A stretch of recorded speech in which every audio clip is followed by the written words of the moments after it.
السلام علیکم ورحمۃ اللہ وبرکاتہ۔ الحمد للہ نحمده ونستعینه ونستغفره، أشهد أن لا إله إلا الله وأشهد أن محمدا عبده ورسوله، أما بعد فإن خير الحديث كتاب الله وخير الهدي هدي محمد صلى الله عليه وسلم، وشر الأمور محدثاتها وكل محدثة بدعة وكل بدعة ضلالة وكل ضلالة في النار۔ أعوذ بالله من الشيطان الرجيم، بسم الله الرحمن الرحيم۔ يا أيها الذين آمنوا اتقوا الله حق تقاته ولا تموتن إلا وأنتم مسلمون۔ يا أيها الناس اتقوا ربكم الذي خلقكم من نفس واحدة وخلق منها زوجها وبث منهما رجالا كثيرا ونساء، واتقوا الله الذي تساءلون به والأرحام إن الله كان عليكم رقيبا۔ يا أيها الذين آمنوا اتقوا الله وقولوا قولا سديدا يصلح لكم أعمالكم ويغفر لكم ذنوبكم، ومن يطع الله ورسوله فقد فاز فوزا عظيما۔ أعوذ بالله من الشيطان الرجيم، نحن نقص عليك نبأهم بالحق إنهم فتية آمنوا بربهم وزدناهم هدى۔ سورہ کہف آیت نمبر 13۔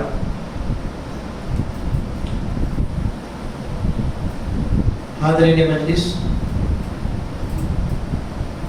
دینی بھائیوں، بزرگوں، نوجوانوں، پیارے بچوں، پردہ نشین مائیں اور بہنیں، اللہ رب العالمین کا بے انتہا حمد و ثنا ہے، تعریف و توصیف ہے کہ اس نے ہماری اور آپ کی تخلیق بخشی، بالغ تمام تر ضروریات زندگی کو مہیا کیا، جینے کا سلیقہ بتایا، سیدھے راستے کی ہدایت بخشی۔ بالغ عمومی طور پر تمام انبیاء و رسول اور خصوصی طور پر نبیوں کی آخری کڑی، آخری سلسلہ محمد بن عبداللہ صلی اللہ علیہ وسلم پر درود و سلام ہو، جنہوں نے ہماری اور آپ کی ہدایت کی خاطر اپنی تمام تر عمر عزیز کو صرف کر دیا۔ حاضرین، آپ حضرات کے سامنے سورہ کہف کی ایک آیت پڑھی گئی ہے۔ اس آیت کے تناظر میں جس موضوع کے تحت ہمیں کچھ کہنے کے لیے کہا گیا ہے، اس موضوع پر کچھ روشنی ڈالوں گا، اور وہ موضوع ہے نوجوانان اسلام ماضی اور حال کے تناظر میں۔ اس موضوع کے تحت اللہ رب العالمین سے آرزو رکھتے ہوئے، امید رکھتے ہوئے چند باتیں آپ کے سامنے پیش کروں گا۔ امید ہے کہ اللہ رب العالمین ان باتوں کی وجہ سے بدولت ہمیں اور آپ کو کچھ رہنمائی بخشے۔ پہلی چیز، نئی نسل، بچوں، نئی پیڑھی، نوجوانوں کی اہمیت کیا ہے۔ نمبر 2، آج کل کی نئی نسل یا نوجوانان اسلام کس قسم کے پائے جاتے ہیں، کیسے ہیں۔ نمبر 3، موازنہ، کیا جس طریقے سے آج کی نئی نسل نوجوان پائے جا رہے ہیں، کیا اسی طریقے سے ہمارے ماضی کے نوجوان ہوا کرتے تھے؟ چند ایک مثالیں آپ کے سامنے رکھوں گا اللہ رب العالمین سے دعا کرتے ہوئے کہ اے بار الہ ہمارے ان باتوں میں اخلاص اور پھر ہم تمام لوگوں پر اس پر سختی سے عمل کرنے کی توفیق عطا فرمائے۔ آیت کریمہ جو آپ کے سامنے پڑھی گئی ہے نحن نقص علیک نبأہم بالحق، اللہ رب العالمین کہہ رہا ہے کہ اے نبی پاک ہم آپ کے سامنے آپ سے برحق ایک قصہ واقعہ بیان کر رہے ہیں۔ وہ قصہ من گڑھت نہیں، ہوائی فائرنگ نہیں ہے، برحق ہے، صحیح ہے، گڑھی ہوئی چیز نہیں ہے۔ کن لوگوں کا قصہ ہے؟ انہم فتیۃ آمنوا بربہم، کچھ ایسے نوجوانوں کی ہے، ٹاپک سے ٹچ ہے، نوجوان فتیہ، کچھ ایسے نوجوانوں کی ہے جو اپنے رب پر ایمان لے آئے اور پھر ہم نے ان کی ہدایت کی چیزوں میں مزید اضافہ کر دیا، ہدایت میں مزید اضافہ کر دیا۔ یہ آیت کا مطلب، یہ آیت سورہ کہف کی ہے، آیت نمبر 13، اشارہ ہے اصحاب کہف کی جانب۔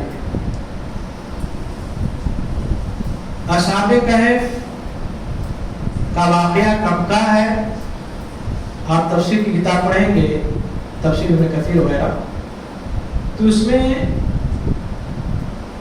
علماء کی دو رائے ہے کہ یہ واقعہ ہے کب کا۔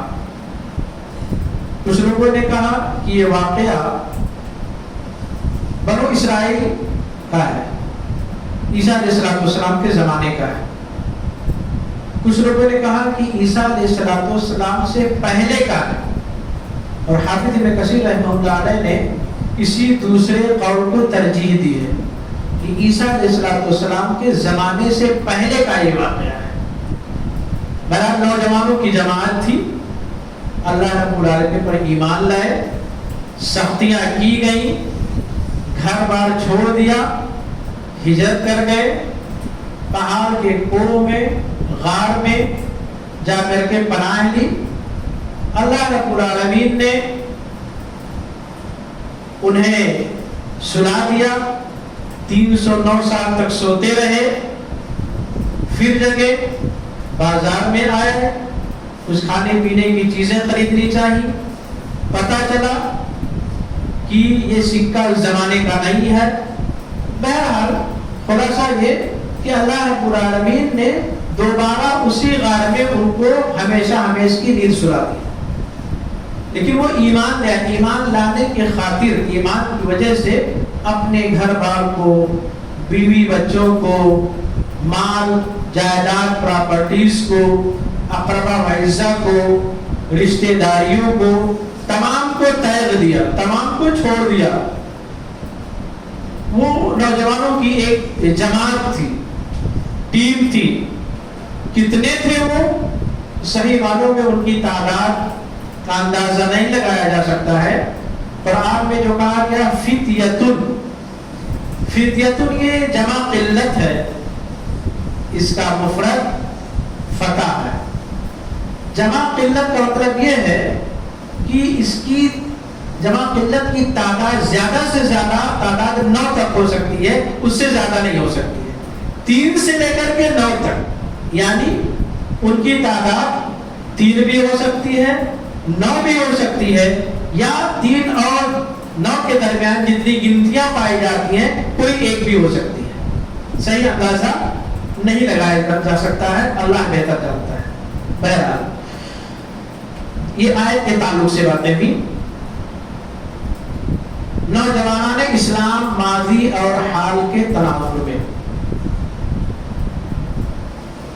ہر زمانے میں، ہمیشہ، ہر وقت نوجوانوں کی اہمیت رہی ہے۔ ان کی اہمیت سے، ان کی فضیلت سے انکار نہیں کیا جا سکتا ہے، انکار کیا ہی نہیں جا سکتا ہے۔ کیوں؟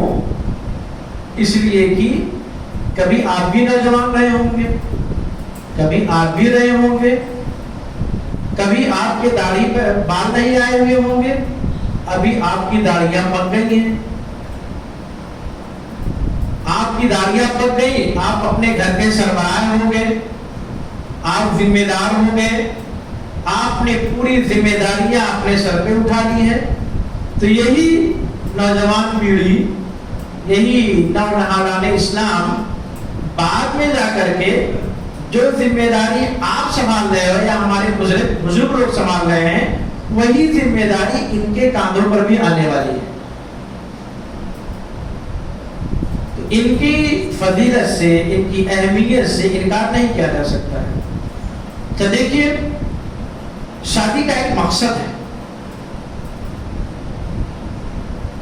شادی کا مقصد آدمی اپنے جسمانی خواہشات کو بجھائے، اس کے توسط سے بچوں کی پیدائش ہو، اور ایک اہم مقصد تاکہ اللہ رب العالمین کو قیامت کے دن اپنے امت کی زیادتی کو دیکھنے پر فخر محسوس ہو.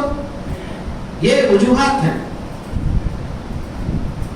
شادی دیکھیے، نوجوانوں کی اہمیت، چاہے وہ لڑکے ہوں یا لڑکیاں ہوں، اہمیت دیکھیے. شادی کے جو مقاصد ہیں ان میں سے ایک مقصد ہے بچوں کی پیدائش. شادی ہو گئی، شادی ہونے کے بعد 1 سال گزرا، امید لگی ہوئی ہے بچوں کی پیدائش ہو. 2 سال ہوا، 3 سال ہوا، پیدائش نہیں ہو رہی ہے.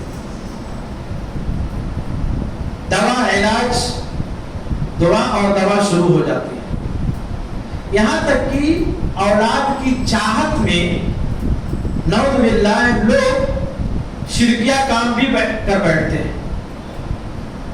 باباؤں کے پاس جانا شروع ہو جاتا ہے. دعا کے نام پہ نہ جانے کتنے شرکیہ چیزیں کر بیٹھتے ہیں لوگ. مزاروں پر بھی چلے جاتے ہیں، دوسروں کے سامنے سجدہ ریز بھی ہو جاتے ہیں، جو کہ ظلم عظیم ہے، شرک ہے. لیکن ایسا کیوں لوگ کر بیٹھتے؟ تاکہ بچوں کی پیدائش ہو. تمام چیزیں کرنے کے باوجود اگر بچوں کی پیدائش نہیں ہوتی ہے، ہاتھ اوپر اٹھتے ہیں. دعاؤں کا طلبگار ہوتا ہے انسان. اس ایسی صورت میں اللہ رب العالمین سے دعا لگاتے ہیں، دعائیں کرتے ہیں، دعاؤں پہ دعائیں، پھر بھی دعا مقبول نہیں ہوتی ہے. بچوں کی اہمیت دیکھیے. آخری خواہش کیا ہوتی ہے؟ دعا. کہ آخری حد کیا ہوتی ہے ایسی صورت میں؟ اے اللہ، ہمارے یہاں اولاد کی پیدائش کر دے، بچے یا بچے کی پیدائش کر دے، گرچہ عیب دار ہی کیوں نہ ہو. ہوتا ہے عیب والا بھی چلے گا، لیکن بچہ یا بچی چاہیے، اولاد چاہیے. آپ کے نزدیک گویا کی بچے کی اہمیت ہوئی یا نہیں؟ اولاد کی اہمیت ہوئی یا نہیں؟ اور کہاوت کہی جاتی ہے ان بچوں کو ریڑھ کے ہڈی سے مشابہت دی جاتی ہے. نئی نسل کی مثال یا تعبیر ریڑھ کے ہڈی سے کی جاتی ہے. کیوں؟ جیسے ایک انسان ہے، اگر اس کے ریڑھ کی ہڈی کام کرنا بند کر دے، کام نہ کرے، تو ایسی صورت میں وہ انسان کیا محسوس کرتا ہے؟ زندہ ہو کر کے بھی وہ مردہ ہے.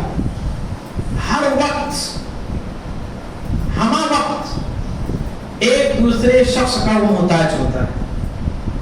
ریڑھ کی ہڈی کام نہیں کر رہی ہے، سویا ہوگا، اس کو بیٹھانا ہے، دوسرا کوئی چاہیے، بٹھا دیا گیا، اس سے لٹانا ہے، قضائے حاجت کے لیے ٹوائلٹ لے جانا ہے، باتھ روم لے جانا ہے، نہلانا ہے، کھانا کھلانا ہے، تمام تر اس کے حوائج کو پوری کرنی ہے. لیکن اس کی تمام تر یہ ضروریات کیسے پوری ہوتی ہیں؟ دوسروں کے توسط سے. خود وہ کچھ بھی نہیں کر سکتا ہے. ریڑھ کی ہڈی اگر کام کرنا بند کر دے. بے عینی اسی طریقے سے نوجوانوں کی مثال ریڑھ کی ہڈی سے دی جاتی ہے. کہتے ہیں کہ وہ سماج نہیں، وہ معاشرہ نہیں، وہ خاندان حقیقی معنوں میں کمپلیٹ یا مکمل خاندان نہیں جس گھر کے اندر، جس خاندان کے اندر، جس معاشرے اور سماج کے اندر بچے نہ پائے جاتے ہو، نوجوان نہ پائے جاتے ہو، نئی نسل نہ پائی جاتی ہو، نئی پیڑھی نہ پائی جاتی ہو، ایسے سماج، ایسے معاشرے کی کوئی ویلو نہیں، کوئی وقت نہیں ہے، وہ ریڑھ کے ہڈی کے مانند ہے۔ معاشرے کو تمام کئی چیزوں کی ضرورت ہوتی ہے، لیکن وہ پوری کیسے ہوگی؟ نوجوانوں سے۔ کیسے؟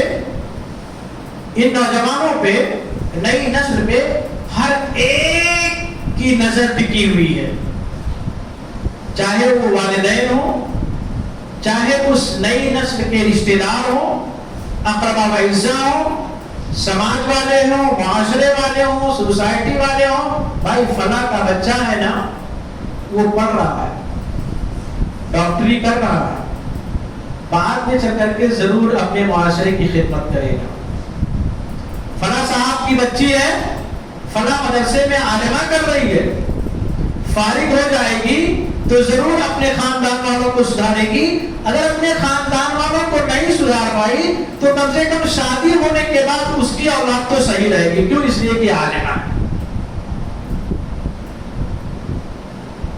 اسی سماج اور معاشرے سے عالم کی ضرورت ہے، قاری کی ضرورت ہے، حافظ کی ضرورت ہے، مفتی کی ضرورت ہے، ایک مفکر، محدث، مفسر اور محقق کی ضرورت ہے، ایک اچھے انجینئر کی ضرورت ہے، ایک اچھے ڈاکٹر کی ضرورت ہے، ایک بہترین بزنس مین اور تاجر کی ضرورت ہے، ایک دیانتدار شخص کی ضرورت ہے۔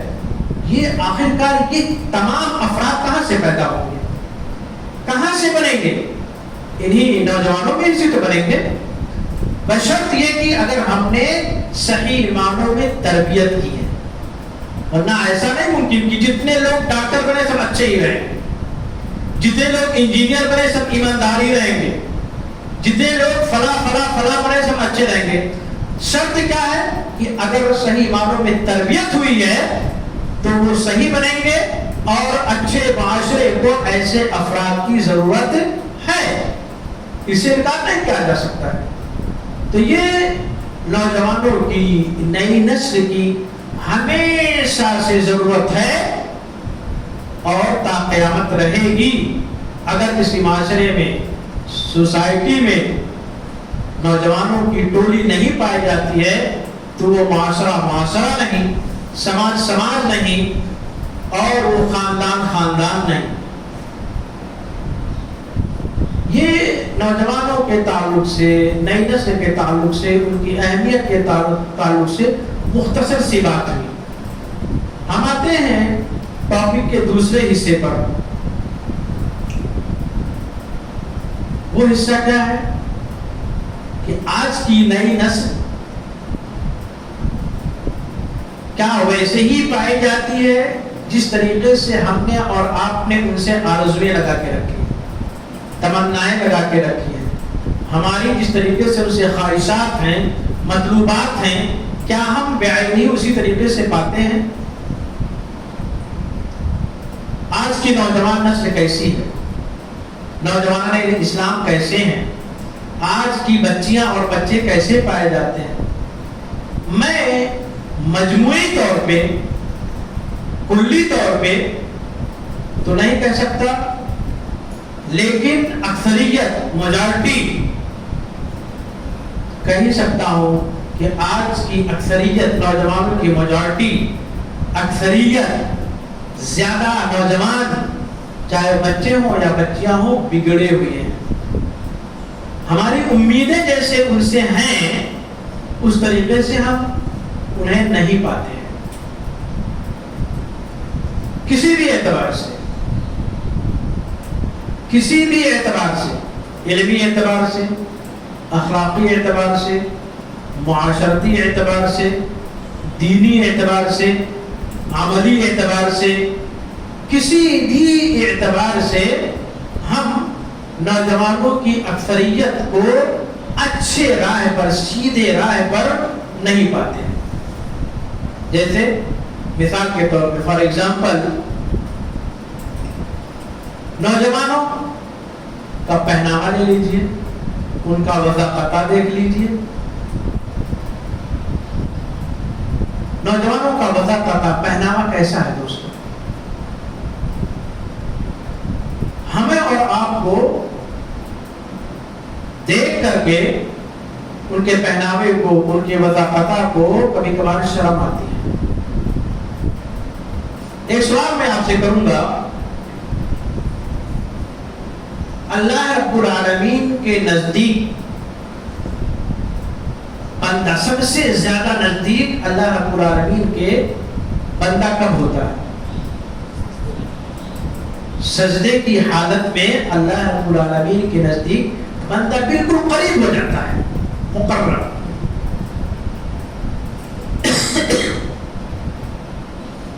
لوگ کا لباس دیکھیے، بالخصوص نئی نسل کا لباس دیکھیے.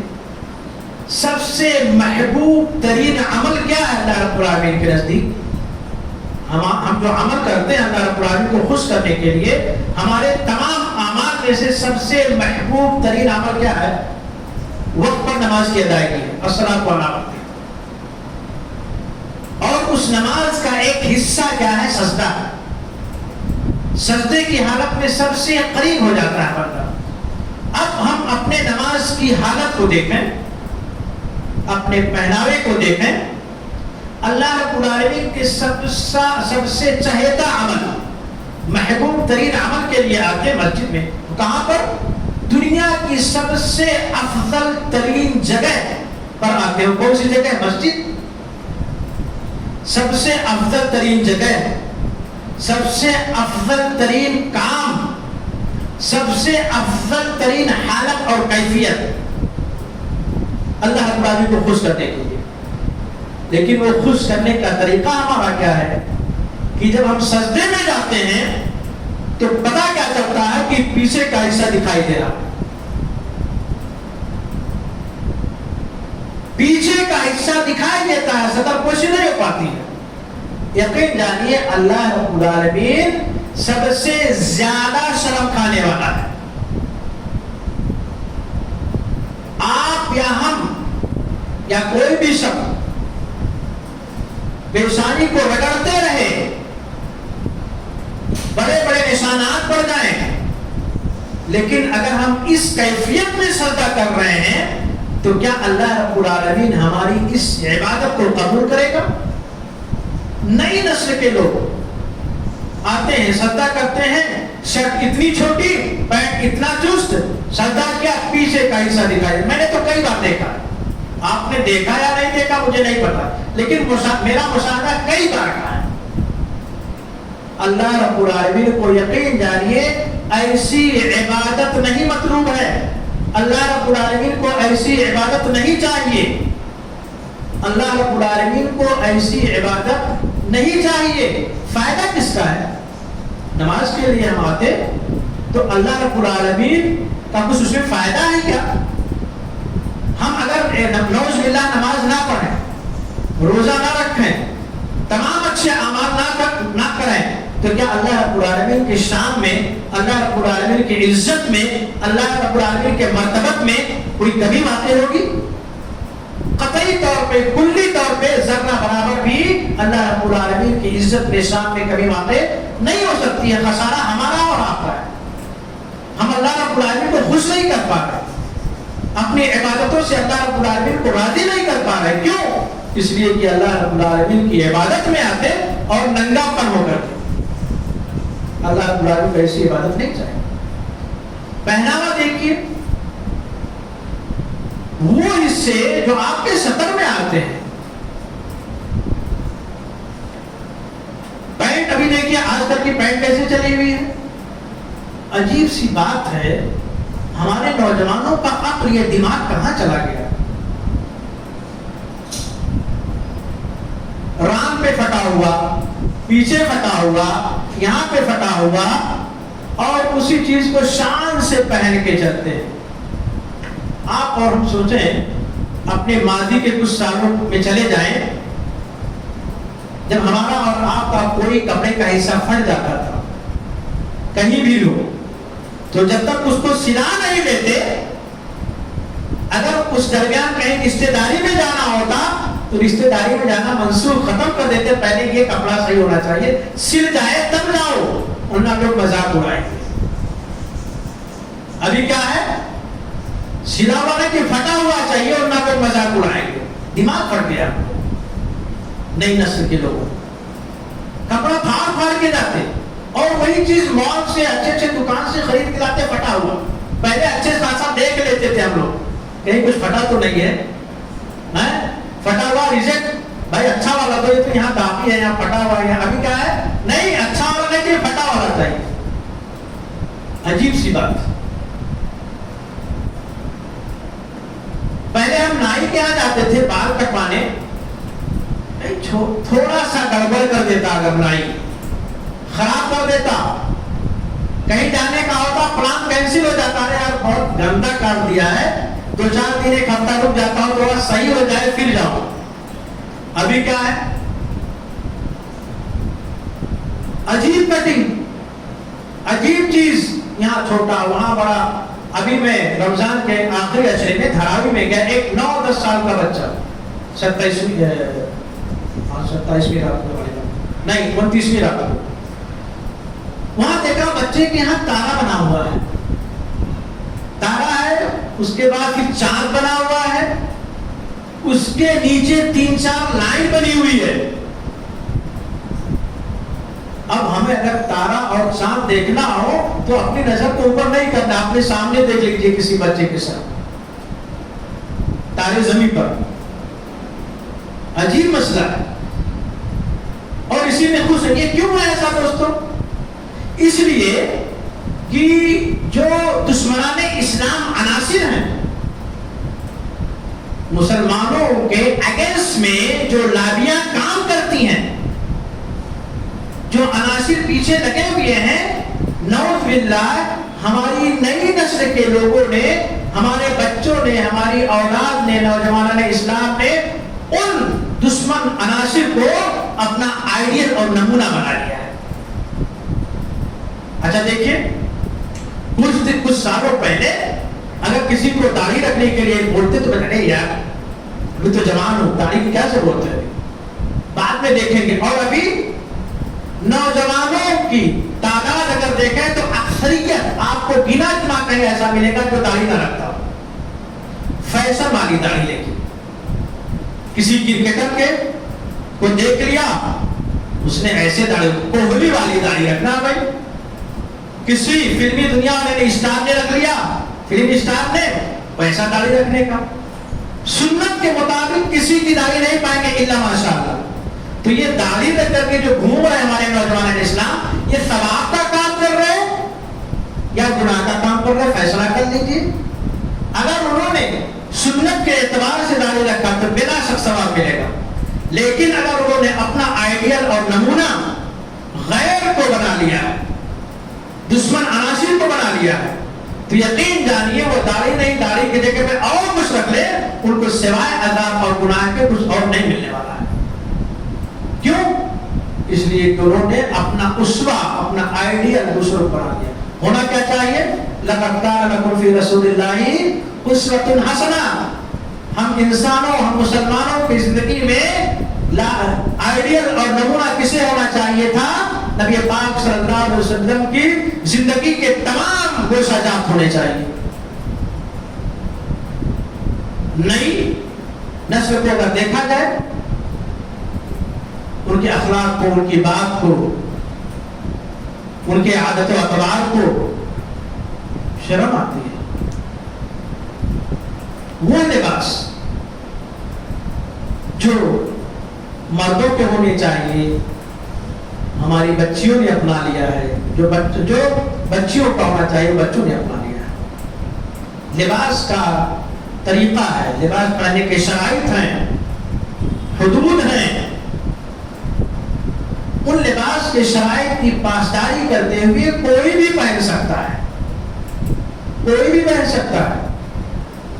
میں یہ نہیں کہہ رہا کہ آپ پینٹ مت پہنو، جینس مت پہنو، میں بھی پہن سکتا ہوں، شرٹ بھی پہن سکتا ہوں، ٹی شرٹ پہن سکتا ہوں، پینٹ پہن سکتا ہوں، یہ الگ بات ہے کہ جب میں پہن لوں تو آپ لوگ معاشرے کے لوگ مجھے جینے نہ دے، وہ الگ بات ہے. لیکن پہن سکتا ہوں. کب؟ لباس پہننے کے جو شرائط اسلام نے بتا رکھے وہ اس کی پاسداری کرتے ہوئے پہن سکتا ہوں، گرچہ مولوی صاحب ہوں. لباس ڈھیلے ڈھالے ہوں، باریک نہ ہو کہ اندر کا حصہ دکھائی دے.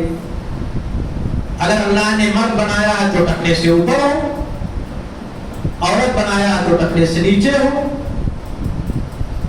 بھڑکیلا نہ ہو، رنگ برنگ کے نہ ہو، کسی قوم کی مشابہت کا نہ ہو. ان تمام چیزوں کی پاسداری کرتے ہوئے کوئی بھی پہن سکتا ہے. لیکن ہے کہاں رعایت کہاں کرتے ہیں؟ خاص طور پہ نوجوان نسل. ان کا کھانا پینا دیکھیے، چلتے رہتے ہیں بیچارے، کھاتے رہتے ہیں، چلتے رہتے ہیں، ایک ہاتھ سے کھاتے دوسرے ہاتھ سے پانی پیتے رہتے ہیں، چلتے رہتے ہیں، باتیں ہوتی ہیں، ٹھٹھا مذاق ہوتا ہے، مجھ سے کبھی کبھار کھانے کی چیز نیچے بھی گر جاتی ہے. یہ اور ایک چیز اور بتاؤں کہ جب بچے بگڑ جاتے ہیں، بگڑنے کے بعد ماں باپ بیچارے دوڑ دوڑ کر کے آتے ہیں معاشرے میں جو معزز لوگ ہوتے ہیں ان کے پاس.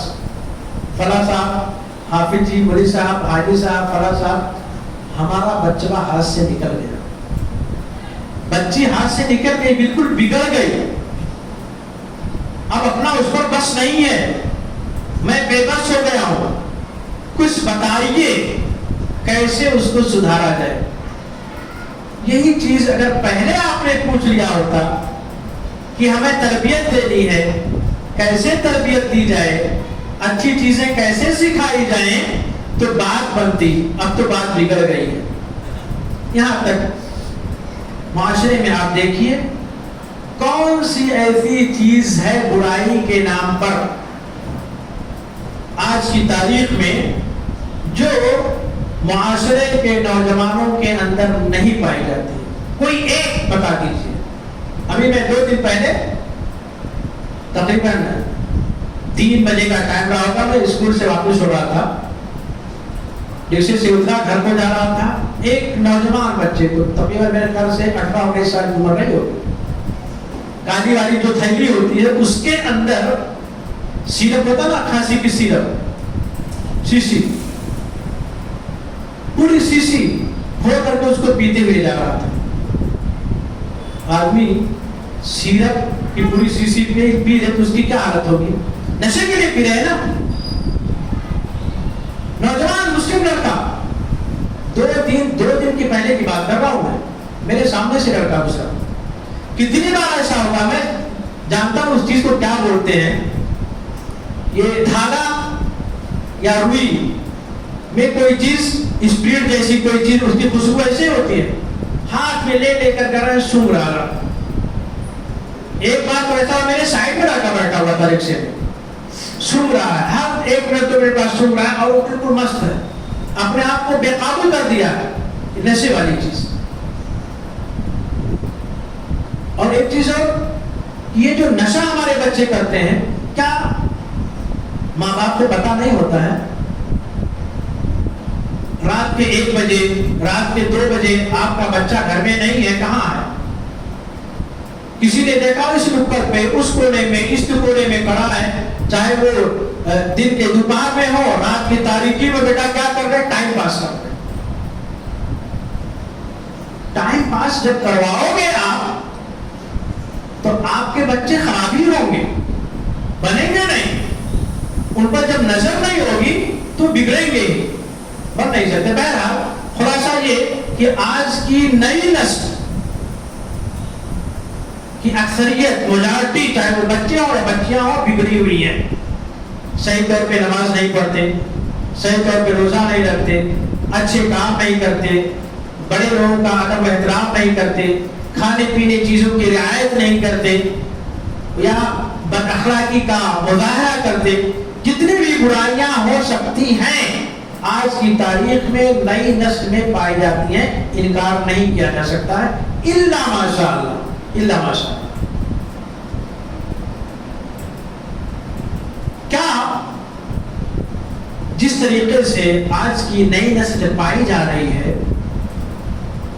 ماضی کے لوگ بھی ایسے ہوا کرتے تھے، اپنے والدین کی امیدوں پر نعوذ باللہ پانی پھیرا کرتے تھے، اپنے گھرانے کی، اپنے خاندان کی بے عزتی کرایا کرتے تھے. ایسا بالکل نہیں تھا دوستو. تاریخ پڑھیں، ہم تاریخ کی کتابوں کا مطالعہ کریں تو ماضی کے نئی نسل کے لوگوں نے ایسے کردار کا مظاہرہ کیا ہے، رہتی دنیا تک ان کے کردار کو یاد کیا جائے گا اور کیا جا رہا ہے. کسی بھی میدان میں آپ دیکھیں،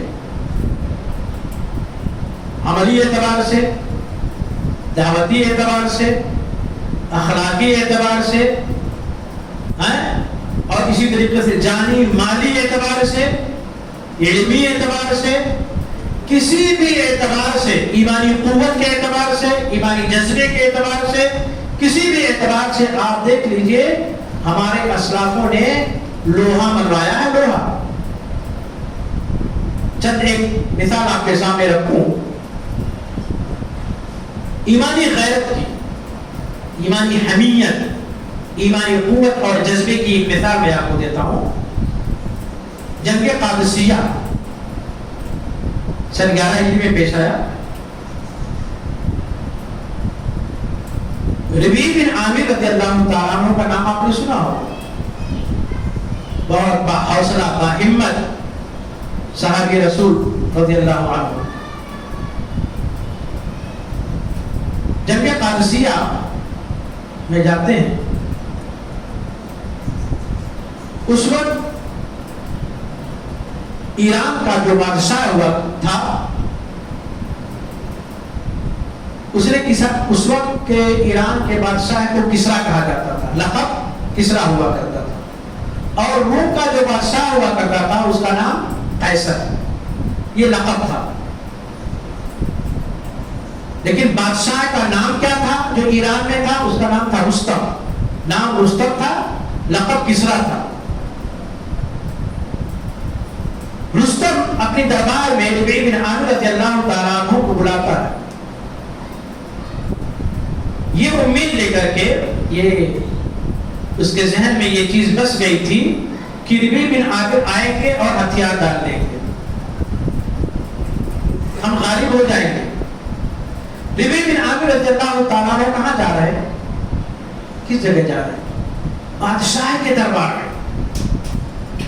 ہم اور آپ اگر کہیں جاتے ہیں کسی بڑے شخص کے ہاں تو بڑے اہتمام سے جاتے ہیں. کپڑا صحیح ہو جائے، پریس ہو جائے، تو نیل والا ہو جائے، تو پھٹا نہ ہو، کہیں اس کے سامنے گستاخی نہ ہو جائے، تمام چیزوں کی رعایت کرتے ہیں. ان تمام رعایت کو مربوط خاطر رکھتے ہوئے جاتے ہیں. لیکن ربیع بن عامر رضی اللہ تعالیٰ عنہ کی حالت کیا ہوتی ہے، کیفیت کیا ہوتی ہے؟ جو لباس پہن کے جاتے ہیں اس لباس میں بہت ڈھیر سارے پیوند اور چکتیاں لگ رہی تھی.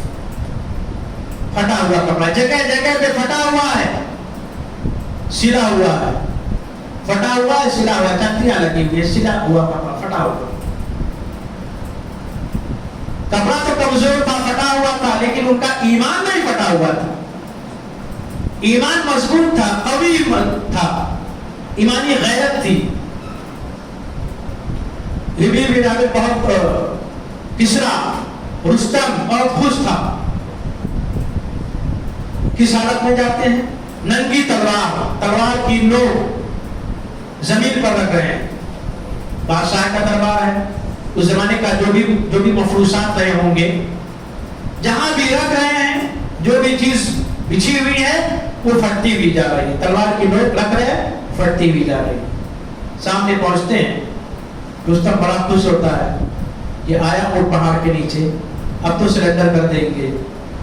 لیکن کیا کہا انہوں نے؟ حافظ ابن کثیر رحمہ اللہ علیہ نے ان کے اس تاریخی جملے کو اپنی کتاب البدایہ والنہایہ کے اندر رقم تراش کیا ہے، لکھا ہے. تاریخی کلمات کیا کہا، اور یہ ان کے کلمات کو تا قیامت یاد کیا جائے گا. کیا کہا؟ ایمان کی قوت دیکھیے، ایمانی غیرت دیکھیے کیا کہا؟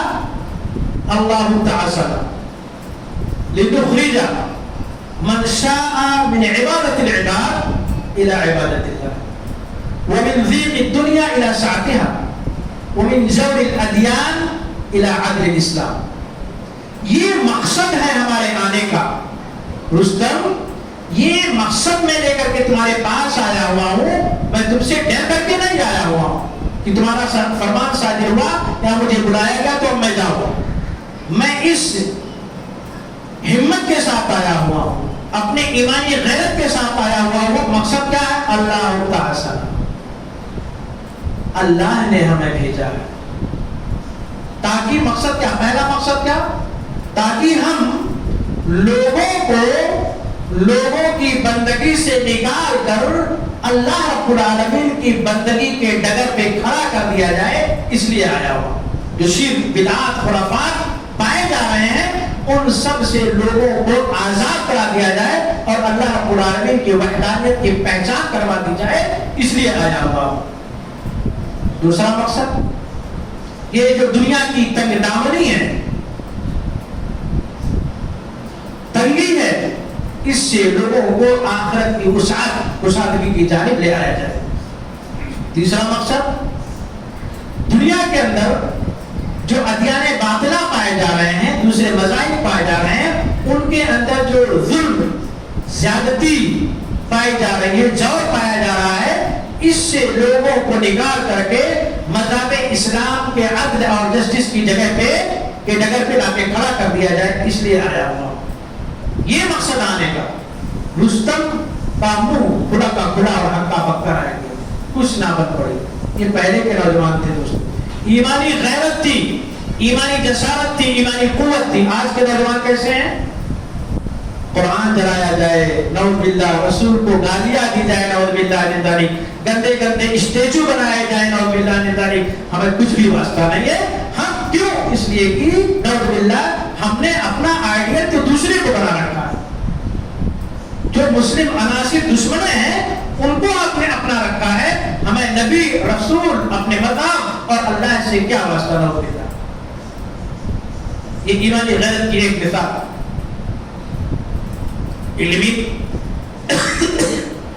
علمی میدان میں دیکھیے، ایک چھوٹے سے صحابی رسول، کون سے ہیں؟ ایک دم چھوٹے صحابی رسول،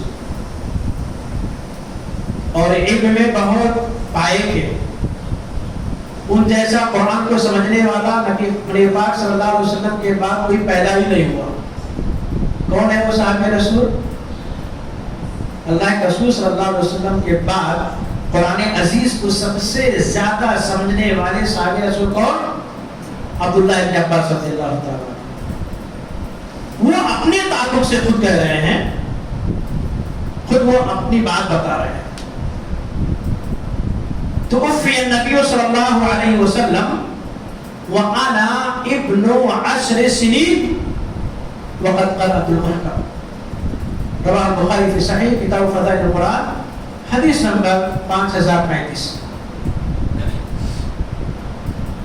اللہ کے نبی صلی اللہ علیہ وسلم کا انتقال ہو گیا، وفات فرما گیا. ہم کون سی بات کہہ رہے ہیں؟ اپنی جانب سے کوئی بات کہہ رہے ہیں دوستو، صحیح بخاری کے حوالے سے. کس کی بات ہم نقل کر رہے ہیں؟ ابن عباس رضی اللہ تعالیٰ عنہ کی بات. لیکن اگر آپ ابن عباس رضی اللہ تعالیٰ عنہ کی بات کو بھی کہہ دیتے ہیں تو ہمیں کیا کہا جاتا ہے؟ گستاخ رسول. اللہ کے رسول وفات پا گئے، بہت بڑا گستاخ رسول ہو گیا. نعوذ باللہ ثم نعوذ باللہ. سب سے پہلے گستاخ رسول کس کو ہونا چاہیے تھا؟ نعوذ باللہ ابن عباس کو نا، رضی اللہ عنہ. انہوں نے کہا نا، انہیں کی بات کو ہم نقل کر رہے ہیں. سب سے زیادہ قرآن عزیز کو سمجھنے والا بندہ وہ اس بات کو کہہ رہا ہے کہ اللہ کے رسول صلی اللہ علیہ وسلم انتقال فرما گئے تو کیا ہوا؟ جو دنیا میں آیا اسے جانا ہے. وَأَنَا 10 سنین وَأَنَا ابن 10 سنین. جب اللہ کے رسول کا انتقال ہوا تو اس وقت میری عمر کتنی تھی؟ 10 سال کی تھی. تو کیا ہوا بھائی؟ ہر ایک کے گھر میں بچے ہیں، 10 سال 5 سال 4 سال 2 سال 1 سال، ہر ایک کے یہاں بچے پائے جاتے ہیں. تو کیا ہوا؟ بچے تھے آپ 10 سال کے. ہوا یہ وقت قرأت المحکم، اللہ کے رسول کا انتقال ہوا، میں 10 سال کا تھا، لیکن ہوا یہ کہ اپنے 10 سال کی عمر میں پورے قرآن عزیز کو پڑھ کے ختم کر دیا تھا. یہ فرق ہے، یہ فرق. آج کے 10 سال کے بچے نماز پڑھنے کو تو آتے ہیں لیکن سورہ فاتحہ نہیں پتا ہوتا. 10 سال کے بچے سے اگر پوچھا جائے کبھی کبھی تو وہ جس بنیاد پر آدمی دائرہ اسلام میں داخل ہوتا ہے وہی نہیں پتا ہوتا، شہادتیں نہیں پتا ہوتا، کلمہ توحید نہیں جانتا بچہ. یہاں تک کہ کبھی کبھار ہوتا ہے بچے سے پوچھ لیا جائے 8-10 سال 15 سال کے بچے سے کہ بھائی آپ کے نبی کا کیا نام ہے، نہیں بتا پاتے بیچارے. کیوں؟ دوسرے ماحول میں ڈھل رہے، مدرسے کا رخ نہیں کر رہے، مولوی صاحب کے پاس نہیں جا رہے، حافظ جی کا سہارا نہیں لے رہے، دینی کتابیں نہیں پڑھ رہے. تو ہوگا یہی سب. پوچھا جائے آپ کے نبی کا کیا نام ہے، کہیں کہ حضور صلی اللہ علیہ وسلم. آپ نے رسپیکٹ کیا، ادب کیا، الحمدللہ. نبی کی عزت اور ادب سے بڑھ کے کوئی چیز نہیں ہے. لیکن جس بنیاد پہ صلی اللہ علیہ وسلم کہنا چاہیے تھا وہ بنیاد تو آپ نے بنائی ہی نہیں. آپ حضور بولے، کیا اللہ کے رسول صلی اللہ علیہ وسلم کا نام حضور تھا؟ ہاں، اگر آپ نے احمد بولے ہوتے، آپ نے محمد بولے ہوتے تو صلی اللہ علیہ وسلم بنتا تھا، بول سکتے. لیکن حضور کی بنیاد پہ صلی اللہ علیہ وسلم اگر پوچھ لیا جائے بیٹا آپ کو کیسے پتا نبی کا نام حضور تھا؟ ارے مولوی صاحب نہیں جانتے ہیں، وہ جو جلوس میں جایا کرتا ہوں، سنتر نکلتا ہے تب چلا جاتا ہوں، وہاں نعرے بازی ہوتی ہے، حضور حضور لوگ بولتے ہیں، اس کے پیچھے لوگ صلی اللہ علیہ وسلم بولتے ہیں، تو میں بھی سیکھ گیا. بھائی نام سے انجانا، نام نہ جان سکا لیکن صلی اللہ علیہ وسلم اور حضور سیکھ گیا. ضروری کیا تھا اس کے لیے کہ محمد جانے، احمد جانے، صلی اللہ علیہ وسلم. بیسکلی چیز ہے، بنیادی چیزیں جو صبح و شام کام آنے والی چیزیں ہیں ہر انسان کے لیے، ایک بچے کو نہیں پتا ہوتا. اور بچہ تو بچہ، جس کا بچہ اور اس کے باپ کو بھی نہیں پتا ہوتا. کبھی کبھی بستر میں دراز ہونا ہے، روز ویسے کھپراٹے کی نیند لے لیتا ہے بندہ، سونے کی دوائی نہیں آتا. بچے کو کون سکھائے گا؟ سو کے اٹھتا ہے، منہ کھولا آ گیا، جگہ بستر سے چلا گیا فریش ہونے، سونے کے بعد کی دعا کو پڑھا ہی نہیں. باتھ روم جانا ہے، ٹوائلٹ جانا ہے، دعائیں آدھی نہیں ہے. بچے کو کہاں سے سکھائیں گے؟ کہاں سے سکھائیں گے بچے کو؟ تو یہ گویا کہ آج کی نئی نسل میں بہت خامیاں، بہت برائیاں ہیں بالمقابل ہمارے اسلاف کے. دیکھیے ہر محاذ پہ انہوں نے اپنا نام روشن کیا ہے. ایک نوجوان صحابی رسول، ایک دم نوجوان، زید بن ثابت رضی اللہ تعالیٰ، صحیح بخاری کے حوالے سے کتاب فضائل القرآن حدیث نمبر 4986، حضرت ابوبکر رضی اللہ تعالیٰ عنہ کا عہد ہے، زمانہ خلافت. بہت سارے صحابی رسول ہیں، دگگج صحابی رسول ہیں، بڑے بڑے پائے کے صحابی رسول ہیں، اور ایسے صحابی رسول بھی ہیں جنہوں نے قرآن عزیز کی آیتوں کو لکھا ہے، کوٹ کیا ہے. اللہ کے رسول حضرت ابوبکر رضی اللہ تعالیٰ عنہ ایک مقصد، ایک اہم عظیم مقصد کے لیے حضرت زید بن ثابت رضی اللہ تعالیٰ عنہ کا انتخاب کرتے ہیں. عظیم مقصد کیا ہے؟ سنیے کیا کہتے ہیں. إنك رجل شاب عاقل لا نتهمك وقد كنت تكتب الوحي للنبي صلى الله عليه وسلم فتتبع القرآن فاجمعه رواه البخاری في صحیح. زید بن ثابت میں ایک اہم مقصد کے لیے آپ کا انتخاب کیا ہے. میں نے کون کہہ رہے؟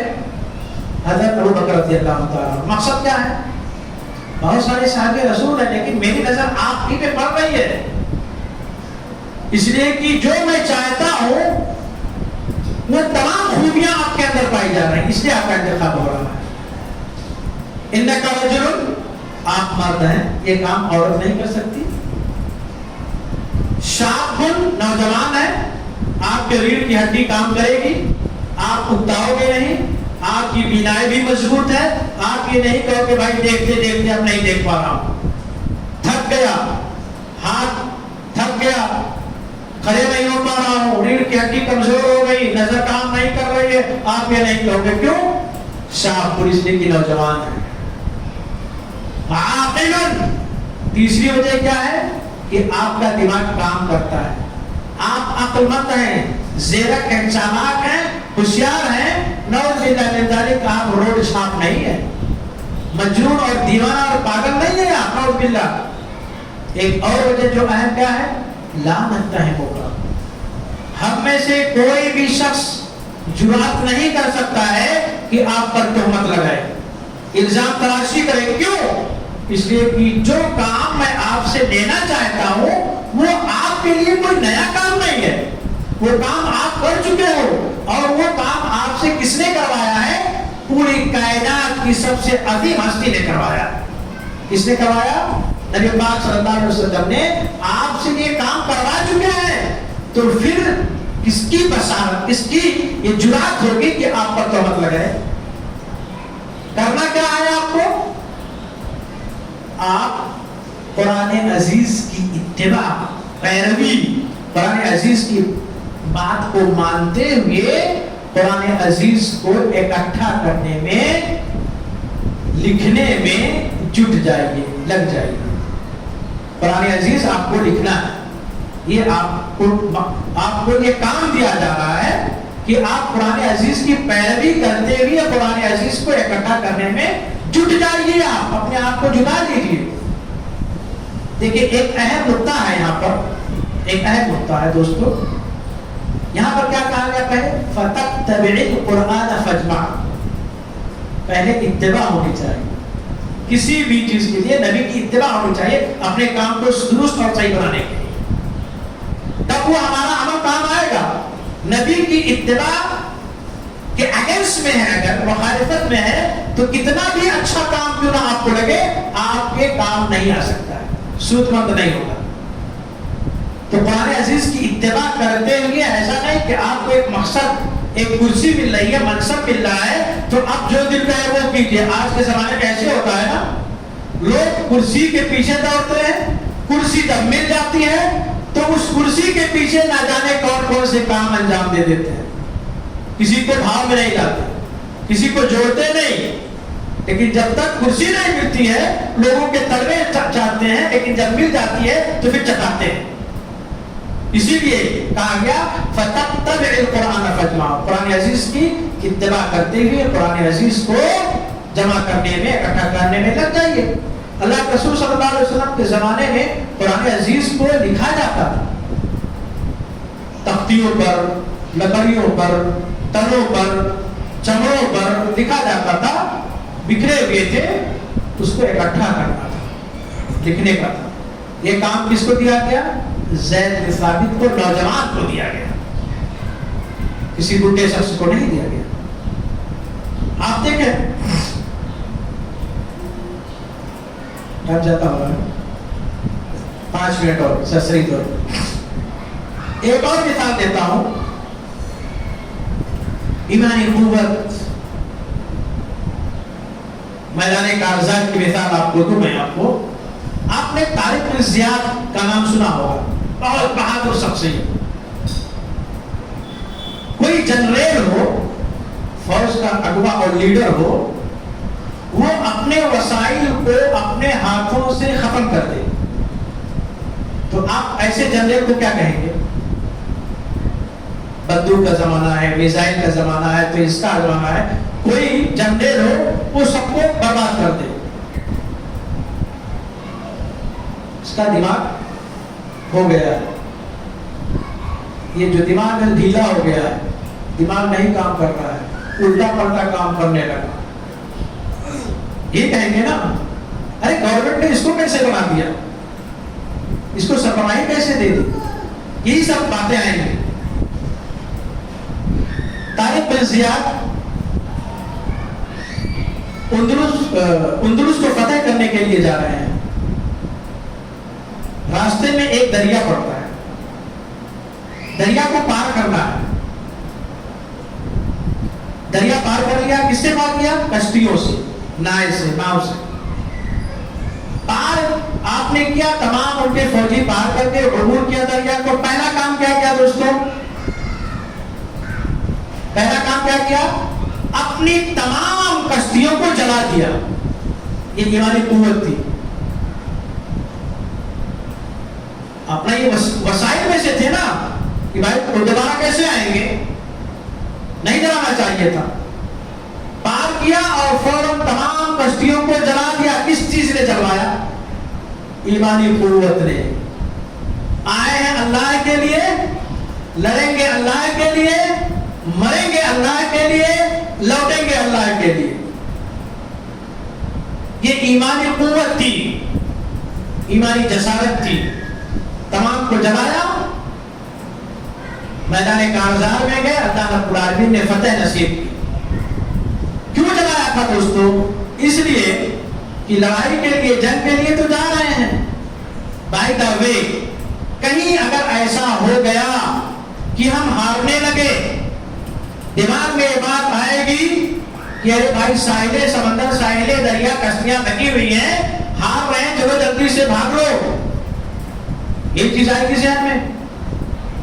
لیکن جب یہ چیز ذہن میں آئے گی، دوسری جانب یہ چیز ذہن میں آئے گی ارے بھائی بھاگیں گے کہاں سے، بھاگنے کا تو کوئی ذریعہ ہی نہیں ہے. تو آئے اللہ کے لیے، لڑیں گے اللہ کے لیے، بچیں گے تو اللہ کے لیے. نہ رہے گا بانس، نہ بجے گی بانسری. ہمیں نہیں چاہیے یہ سب. یہ ایمانی غیرت، ایمانی قوت تھی. ایمانی قوت. اس روئے زمین پہ سب سے عظیم کتاب کون سی ہے؟ قرآن عزیز. ہمارا یہ ایمان ہونا چاہیے، عقیدہ ہونا چاہیے. قرآن عزیز کے بعد سب سے معتبر، سب سے صحیح کتاب کون سی ہو سکتی ہے؟ یہ ایمانیات میں سے کون سی کتاب ہو سکتی ہے؟ کتاب بخاری. بخاری میں سیرت بھی ملے گی، تاریخ بھی، سب چیزیں ملے گی. ٹھیک ہے نا؟ صحیح بخاری. صحیح بخاری کنہوں نے لکھا؟ امام بخاری محمد بن اسماعیل رحمہ اللہ علیہ. امام بخاری رحمہ اللہ علیہ. صحیح بخاری لکھنے سے پہلے انہوں نے ایک اور کتاب لکھی. کتنے سال کی عمر میں لکھا دوستو؟ 18 سال کی عمر میں. 18 سال کے بچے بھی کیا کرتے ہیں؟ کتاب کا نام کیا ہے؟ التاریخ الکبیر. اسلامی تاریخ کی مایا ناز کتاب رہتی دنیا تک انشاءاللہ وہ کتاب باقی رہے گی. اور وہ ایک جلد، ایک ویلوم میں نہیں ہے، بہت ساری ڈھیر جلدوں میں، ویلومز میں. 18 سال کی عمر میں امام بخاری رحمہ اللہ علیہ نے التاریخ الکبیر جیسی مایا ناز کتاب مرتب کری. یہ ہمارے اسلاف ہوا کرتے تھے، ہمارے ماضی کے نوجوان ہوا کرتے تھے دوستو. 4 ائمہ مشہور. ہم تمام ائمہ کا ادب کرتے، احترام کرتے، رسپیکٹ کرتے. اللہ رب العالمین تمام ائمہ اسلام کی قبروں کو نور سے منور کر دے، ان کی خدمتوں کو اللہ رب العالمین قبول کرے. ان 4 میں سے ایک امام کون سے ہیں؟ امام احمد بن حنبل رحمہ اللہ، آخری امام. ان 4 ائمہ میں سے سب سے آخری امام کون ہے؟ چوتھے نمبر کے امام احمد بن حنبل رحمہ اللہ. دیکھیے کہ با ہمت، باذوق اور تکالیف کو برداشت کرنے والے ہمارے یہ ائمہ بھلا اپنی بات منوانے کی کہیں گے؟ میری بات ماننا ایسا ہو نہیں سکتا. جنہوں نے اپنی پوری زندگی کو دین اسلام کی اشاعت میں لگا دیا ہو، کیا وہ اپنی بات منوانے کے لیے کہیں گے؟ نہیں ہو سکتا ہے. البدایہ نہایہ کے حوالے سے بات کر رہا ہوں. سن 218 ہجری بغداد کی سرزمین پر اس وقت کا جو امیر یا بادشاہ تھا اس کا نام کیا تھا؟ مامون رشید. 218 ہجری میں فتنہ خلق قرآن کا مسئلہ اٹھا. مامون رشید کا عقیدہ یا ماننا یہ تھا کہ نعوذ باللہ قرآن یہ مخلوق ہے. صحیح چیز کیا ہے؟ قرآن مخلوق نہیں ہے، اللہ رب العالمین کی بات ہے، گفتار ہے، کلام ہے، مخلوق نہیں. یہ منوانا چاہتا تھا، اپنا عقیدہ لوگوں سے کہلوانا چاہتا تھا کہ کہو یہ قرآن مخلوق ہے. اس کے پس منظر میں اس کی وجہ سے امام احمد بن حنبل رحمہ اللہ علیہ کو جیل میں ڈال دیا جاتا ہے. 218 ہجری میں مورخین نے لکھا کہ جیل کے اندر اتنی تکالیف، اتنی سزائیں دی جا رہی تھی اور اتنے کوڑے برسائے جا رہے تھے امام احمد بن حنبل رحمہ اللہ علیہ کو کہ اگر وہ کوڑے، وہ مار کسی بھاری بھرکم ہاتھی کو پڑتے تو ہاتھی بھی برداشت نہ کر پاتا، چنگار مار کے بھاگ جاتا. لیکن قربان چاہیے ایسے ائمہ اسلام پر جنہوں نے اپنی پوری زندگی کو اسلام کے لیے تج دیا. انہوں نے وہ مار کھاتے گئے اور مطالبہ کرتے رہے. مطالبہ کیا ہوا؟ یا امیر المؤمنین اعطونی شیئا من کتاب اللہ اور من سنت نبی صلی اللہ علیہ وسلم حتی اقول بی. مامون رشید سن، خلیفہ وقت سن، تیرا جو عقیدہ یہ ہے، تیرا جو یہ ماننا ہے کہ قرآن یہ مخلوق ہے، تو اپنے اس بات پر، اپنے اس عقیدے اور ایمان پر قرآن عزیز کی آیتوں اور سورتوں میں سے کوئی ایک آیت یا نبی پاک صلی اللہ علیہ وسلم کی احادیث کے ذخیروں میں سے کوئی ایک حدیث بطور دلیل اور ثبوت پیش کر دے. حتی اقول بی، یہاں تک کہ میں بھی وہی کہہ دوں، میرا بھی وہی نظریہ ہو جائے، میں بھی کہنے کے لیے تیار ہوں کہ قرآن مخلوق ہے. لیکن شرط یہ ہے کہ قرآن آیات میں سے، قرآن صورتوں میں سے کوئی ایک دلیل یا نبی پاک صلی اللہ علیہ وسلم کی احادیث کے ذخیروں میں سے کوئی ایک حدیث بطور دلیل تو دے دے کہ قرآن مخلوق ہے، میں بھی اپنا یہ نظریہ بنا لوں گا. نہ لا سکا. صحیح ہو تب نہ لا سکا. دوستو بہت ساری مثالیں ہیں ہمارے اسلاف کی، ہمارے نوجوان اسلام کی، جنہوں نے دین کے خاطر، اسلام کے خاطر اور صحیح عقیدے کے خاطر، دین کو کونے کونے چپے چپے میں پھیلانے کے خاطر ہر اعتبار سے تن من دھن کی بازی لگائی ہے. دوستو ہمیں چاہیے، آپ کو چاہیے، معاشرے اور سماج کے نوجوان بچوں اور بچیوں کو چاہیے کہ وہ اپنا عقیدہ درست کریں، اپنے اخلاق کو درست کریں، اپنے کرتوت کو، اپنے پہناوے کو، اپنے اعمال کو، اپنے اخلاق کو، اپنے کردار کو سدھاریں، صحیح کریں اور اسلاف کے روش کے اپنے آپ کو بنائیں. اللہ رب العالمین سے دعا ہے کہ اے بار الہ، جو باتیں ہوئی ہیں ٹوٹی پھوٹی، اس پر ہم تمام لوگوں کو اس کو سمجھنے اور پھر اس پر سختی سے عمل کرنے کی توفیق عطا فرما. وآخر دعوانا الحمدللہ رب العالمین. والسلام علیکم ورحمۃ اللہ وبرکاتہ.